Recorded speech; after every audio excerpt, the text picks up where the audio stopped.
Jesus ang manunubos.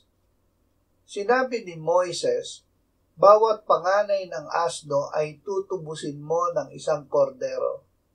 At kung hindi mo tutubusin, iyong babaliin ang leeg nito.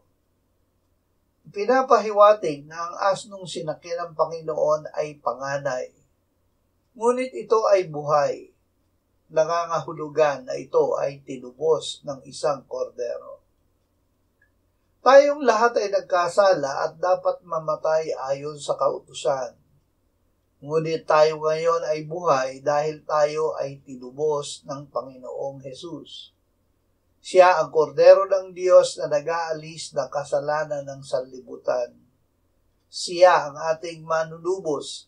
Sa pangalan niya, tayo ay naligtas at nagkaroon ng buhay na walang hanggan. Salamat at tumigil sa lahat.